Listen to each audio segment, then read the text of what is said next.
Bonjour frères et sœurs, chers amis, j'espère que vous allez bien. Nous avons vu la semaine dernière bien, que la main de Dieu est plus grande que la nôtre. Aujourd'hui, je voudrais voir avec vous ce thème, ne vous cachez pas. Cette semaine, j'aimerais partager avec vous 7 clés pour devenir l'ambassadeur, l'ambassadrice du ciel que Dieu vous appelle sans aucun doute à devenir.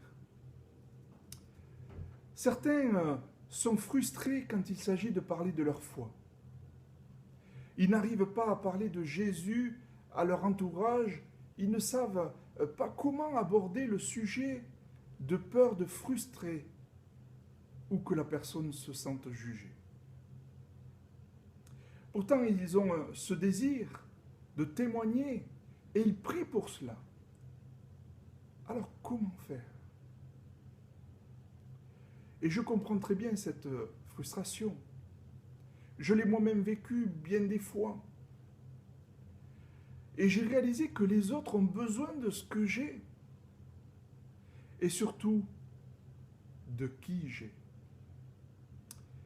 Et que mon histoire avec Dieu peut aider les gens. Frères et sœurs, chers amis, je vous invite à accepter ce qu'implique votre position d'enfant de Dieu. À qui Jésus s'adressait-il lorsqu'il déclarait « Vous êtes la lumière du monde » dans Matthieu chapitre 5, verset 14. Il s'adressait à ses disciples. Et vous l'êtes vous aussi, si vous avez décidé de le suivre. Vous ne pouvez garder pour vous seul, un tel trésor. Vous êtes appelés à le partager autour de vous. Et Jésus continue en ces termes.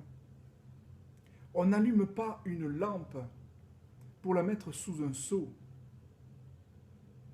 Au contraire, on la place sur son support, d'où elle éclaire tous ceux qui sont dans la maison. Et c'est ainsi que votre lumière doit briller devant tous les hommes, toutes les femmes, afin qu'ils voient le bien que vous faites et qu'ils louent le Père qui est dans les cieux. Matthieu chapitre 5, versets 15 à 16.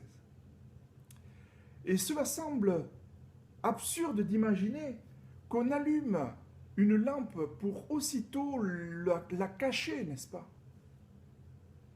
Un enfant de Dieu qui ne rayonne pas par peur, par timidité, par honte, ou même simplement parce qu'il n'a pas conscience de la lumière qu'il porte en lui,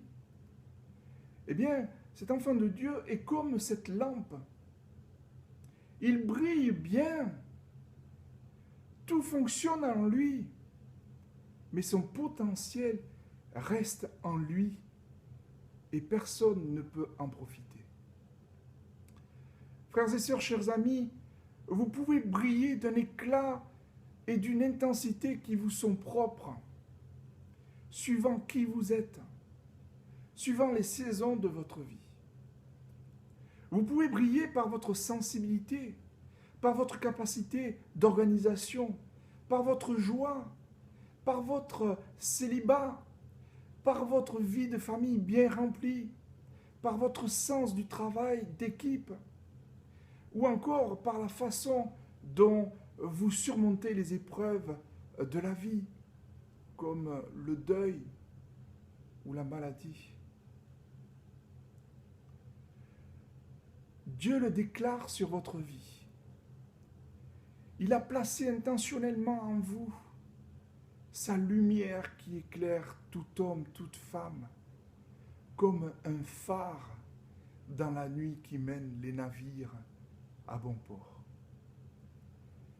Que déciderez-vous ? Vous tenir à l'abri des regards ou laisser la lumière jaillir au travers de votre vie ? Aujourd'hui, le Seigneur vous appelle à partager sa joie de voir des personnes venir à lui grâce à votre témoignage unique. Souvenez-vous que Dieu croit en vous. Allez et brillez pour lui. Ne vous cachez pas. Prions. Seigneur, oui, cette semaine, nous voulons briller en toi. Et tous les autres jours, nous voulons ne pas nous cacher derrière quoi que ce soit, peur, timidité, etc. Seigneur, viens par ton esprit nous libérer afin que nous puissions, que tu puisses briller en nous et que nous puissions témoigner de ce que tu fais en nous et surtout de qui tu es. Aide-nous par ton esprit, dans le nom de Jésus. Amen. Que Dieu vous bénisse. À lundi prochain. Au revoir.